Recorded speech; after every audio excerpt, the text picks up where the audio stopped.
ਜੀ ਸ਼ੈਫ ਸਾਹਿਬ ਖੈਰ ਹੈ, ਅੱਜ ਕਬਾਬ ਬਣਾਉਣ ਲੱਗ ਗਿਆ ਜੀ। ਅੱਜ ਡੀਲ ਨਹੀਂ ਲਾਣੀ। ਇਹ ਜੀ ਡੀਲ ਦੇ ਹੀ ਬਣਦੇ ਨੇ ਕਬਾਬ। ਅੱਜ ਅਸੀਂ ਸੀਖ ਕਬਾਬ ਮਸਾਲਾ ਬਣਾ ਰਹੇ ਹਾਂ ਔਰ ਸੀਖ ਕਬਾਬ ਮਸਾਲੇ ਦੀ ਇਨਸ਼ਾਅੱਲਾ ਤਾਲਾ ਤੁਹਾਨੂੰ ਰੈਸਪੀ ਦੱਸਾਂਗੇ। ਇਹ ਕੁਝ ਕਬਾਬ ਜਿਹੜਾ ਨਾ ਸਾਡੇ ਉਸਤਾਦ ਜੀ ਲਿਆਓ ਅਗਲੇ ਵੀ ਕੁਝ ਕਬਾਬ ਸਾਡੇ ਜਿਹੜਾ ਨਾ ਇਹ ਇੱਧਰ ਵੀ ਵਹਾ ਦਿਓ ਜਰਾ। ਇਹ ਪਤੀਲਾ ਭਰ ਗਿਆ, ਇਹ ਹੁਣ ਅਸੀਂ ਲੈ ਜਾਵਾਂਗੇ ਥੱਲੇ ਔਰ ਇਹਨਾਂ ਨੂੰ ਗ੍ਰੇਵੀ ਦੇ ਵਿੱਚ ਪਕਾਵਾਂਗੇ ਔਰ ਫਿਰ ਤੁਹਾਨੂੰ ਵਹਾਵਾਂਗੇ ਕਿ ਕਿਸ ਤਰ੍ਹਾਂ ਜਿਹੜਾ ਵੇ ਨਾ ਸੀਖ ਕਬਾਬ ਮਸਾਲਾ ਬਣਦਾ। ਅੱਜ ਡੀਲ 'ਚ ਮਤਲਬ ਸੀਖ ਕਬਾਬ ਮਸਾਲਾ।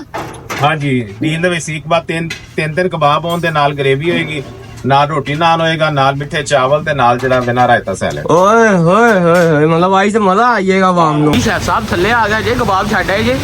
ਕਬਾਬ ਜਨਾਬ ਉੱਤੇ ਬਣਦੇ ਨੇ ਤੇ ਗ੍ਰੇਵੀ ਅਸੀਂ ਥੱਲੇ ਭੁੰਨਦੇ ਆ। ਫਿਰ ਇਸ ਗ੍ਰੇਵੀ ਦੇ ਵਿੱਚ ਅਸੀਂ 10 ਕਿਲੋ ਟਮਾਟਰ ਪਾਏ ਨੇ, ਪਾਈਆ ਲਸਣ ਤੇ 2 ਲੀਟਰ ਆਇਲ ਪਾਇਆ।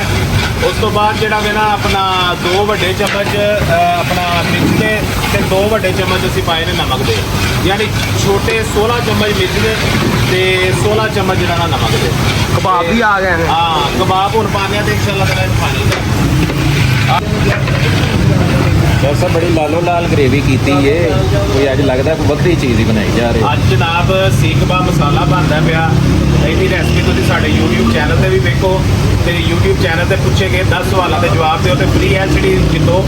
ਪੀਰ ਵਾਲੇ ਦਿਨ ਜਿਹੜਾ ਬੰਦਾ ਵੀ ਜਿੱਤਿਆ ਹੈ ਉਹਨੂੰ ਫ੍ਰੀ ਐਲਸੀਡੀ ਮਿਲ ਜਾਣੀ ਜੇ, ਲਿਹਾਜ਼ਾ ਪਛਤਾਣ ਤੋਂ ਬਿਹਤਰ ਹੈ ਕਿ ਫ੍ਰੀ ਐਲਸੀਡੀ ਜਿੱਤੋ। ਬਾਅਦ ਵਿੱਚ ਕਲੋਜ਼ ਸਾਹਿਬ ਜ਼ਰਾ ਵਿਖਾਓ ਵੀਡੀਓ ਦੇ ਵਿੱਚ।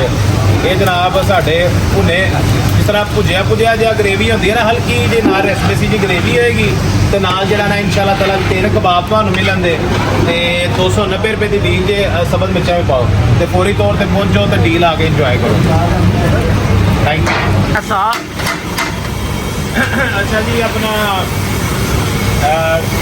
ਕਬਾਬ ਵਿੱਚ ਪਾਣੇ ਸਨ, ਥੋੜਾ ਜਿਹਾ ਜੀ ਪਾਣੀ ਪਾਇਆ ਤਾਂ ਕਿ ਗ੍ਰੇਵੀ ਜਰਾ ਰੱਖੀ ਹੋ ਜਾਏ। ਇਹਨਾਂ ਤਕਰੀਬਨ 10 ਮਿੰਟ ਪਕਾਇਆ। 10 ਮਿੰਟ ਪਕਾਉਣ ਤੋਂ ਬਾਅਦ ਹੁਣ ਅਸੀਂ ਜਿਹੜਾ ਨਾ ਵਿੱਚ ਧਨੀਆ ਪਾਵਾਂਗੇ ਤੇ ਇਹਨੂੰ ਫਾਈਨਲ ਕਰਾਂਗੇ। ਲੋ ਜੀ, ਇਹ ਸਾਡਾ ਕਬਾਬ ਮਸਾਲਾ ਰੈਡੀ ਹੈ।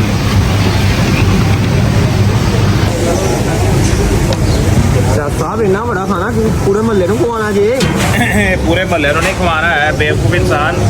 ਖਾਣਾ ਕਸਟਮਰ ਨੂੰ ਖਵਾਉਣ ਤੋਂ ਪਹਿਲਾਂ ਜਿਹੜਾ ਨਾ ਤੈਨੂੰ ਪਤਾ ਮੈਂ ਟੇਸਟ ਕਰਨਾ ਵਾ ਤੇ ਇਹ ਸਿਰਫ ਔਰ ਸਿਰਫ ਟੇਸਟਿੰਗ ਲਈ ਮੈਂ ਪਾ ਰਿਹਾ ਵਾ।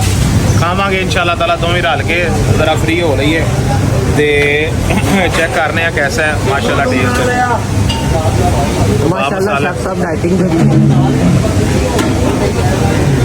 और ये डाइट होती है। रोटी तो बगैर खाओ, सालन जिन्ना मर्जी खाओ, कुछ भी नहीं होता। ये डाइटिंग का असूल है। Thank you.